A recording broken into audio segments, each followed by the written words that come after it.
in trouble at work. They're probably, and a couple of kids there, they're cutting class. Well, it is spring break right now, so That's true. For a lot of areas of North America, so they're probably down here enjoying the race. That's the excuse they're going to give to the teacher for sure.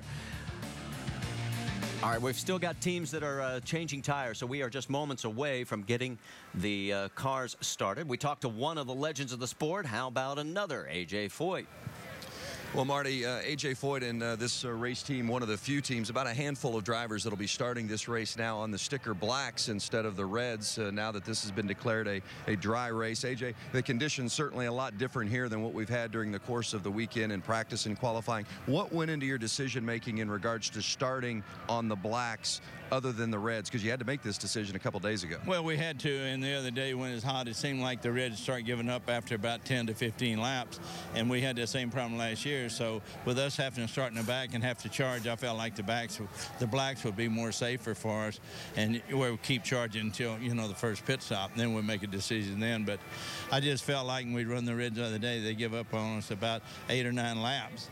And I felt like starting back there that the blacks would stay under us longer. Now, how does that strategy and that thought process change now that the track conditions are much different and it's not wet per se, but it's still damp out there on the racing surface? Well, actually, the reds are going to be a lot better than this dampness. That's the reason we went to them when we was at Brazil, and it paid off. But you had to make that decision 2 days ago, and I'm not a weatherman, and so you know, yeah, naturally I like to start on the reds, but you know, we already made a decision, so we have to live with it.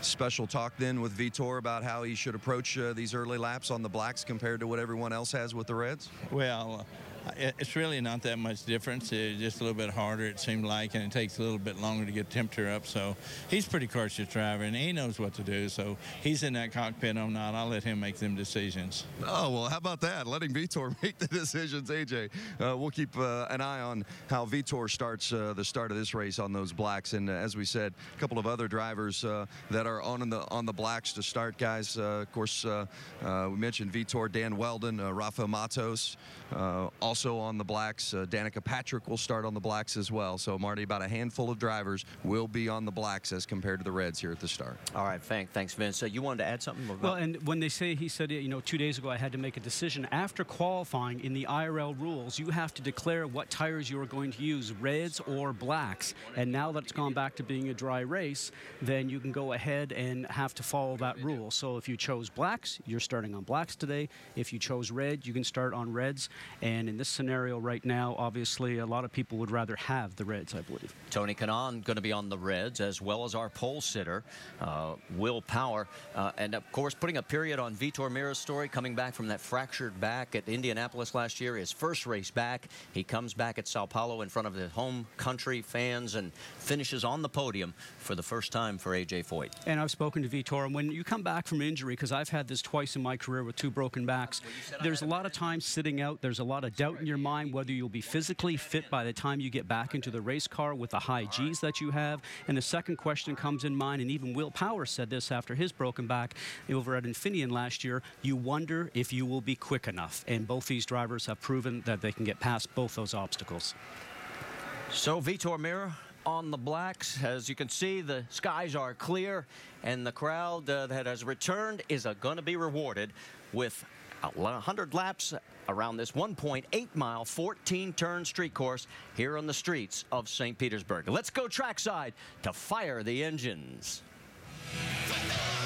Race fans, are you ready?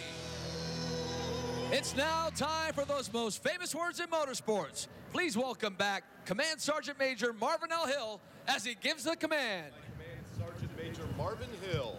Drivers, start your engines! A command has been given. Jackson, beginning with row 1, please. Ready to go. Row 1 hot. 2 hot. 3 hot.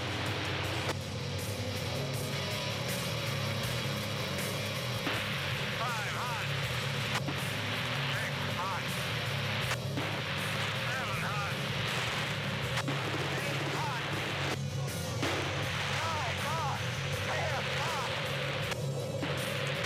right, you hear the IndyCar officials row by row. When you hear 3 hot, 4 hot, that is the row that they are standing in. That means both engines have fired in that row, and that's how the IndyCar Series officials run down the checklist. And Danica Patrick, with a lot on her mind, she'll be starting back in 21st position, 13th position there for Dario Franchitti, the defending series champion.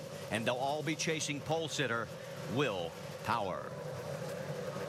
And Marty, at the start of any race, you are always concerned as a driver. You're always on pins and needles, more so at a street course because it is very narrow, and especially a course like here where you have a long straightaway going into turn 1, and you know people will go in there 4 or 5 abreast.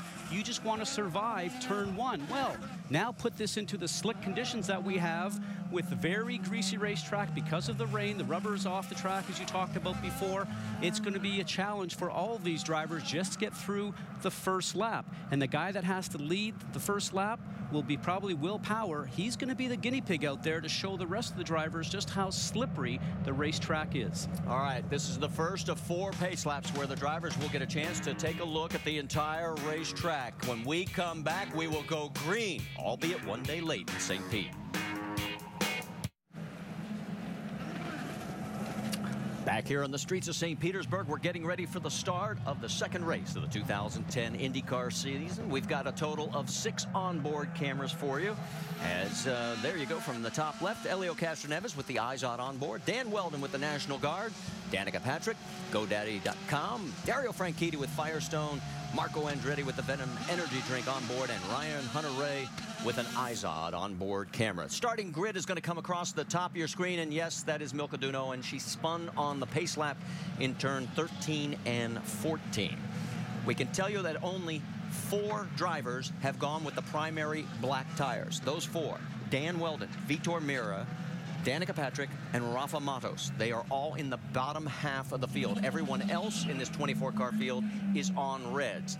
If you make a change at this point and you say it's too damp for you and you go to wets, you pay a price. You pay a price. You come into the pit lane during the pace laps, you change tires, you then go to the back of the field for the start of the race. All right, let's listen in on Tony Kanaan's radio because he may be considering just that. CK, when you get down there on track, if we need wets and we take them right, we go to the back of the field, but it's better than going into the fence. So your call and let us know what you think. Just be ready. I might dive in at the last minute. I don't want to tell everybody what it is, okay? So there you hear from Tony Kanaan. He's still not 100% sure. Well, the track will be so slick. As I mentioned just a minute ago in the broadcast, when you come here on Friday, the track is green. It has no rubber on it. The track has reverted back to that same situation and maybe a little bit worse because all the oils are now coming out of the pavement because the rain draws that up. And yes, the track might look like it's starting to dry, but it will be very, very slick. Boy, that's given up a lot of track position, though, going from second to the back of the field if you make that call. Here's what happened to Milka on the first pace lap in turns 13, 14. Well, and she has got the award this weekend for spinning in just about every session that we have had and goes ahead and stalls the car here. Now, the cars do have reverse this year, so on all road courses and street circuits, you have an opportunity to back the car out as long as you do not end up stalling it. But in this scenario, she stalled it, could not even get going forward. Milka also had contact with the wall. It damaged the rear wing. That was the only damage she had in that one contact, and she's got it refired and working back towards the back of the field. She is starting in the 24th and last position. Let's talk about our GoDaddy rules of the race as we get ready for the start of this event. Well, a scheduled 100 laps here, a 1.8-mile circuit as we talked about. This year, I talked about the reverse situation. There is no onboard fuel management system for the drivers to adjust starting in 2010. With all the fireworks going off here in the background, very beautiful situation. And the overtake assist situation, 20 pushes you get to the push to pass, and it's 12 seconds each. And here, dry conditions, you'd probably have a minimum of 2 pit stops, but with the conditions here today, I expect to see a lot of people going off strategy, and we'll have to watch to see what goes on here at the very beginning. We heard TK talk about maybe popping in and getting some some rain tires. And Marty, you said you'd go to the back of the grid, but you know, as his team said to him, it's better than sticking it in the fence. That's very true. And going back to the push to pass, the overtake situation, one of our crew members came up with a great line yesterday when it was raining so hard. Instead of the button, you had 2 oars. Yeah, that was the situation. All right, the field is beginning to form up as they work their way. That is turns 8 and 9. We'll give you the turn numbers if you're not familiar with the track here. And you can see that the pace vehicle lights are out.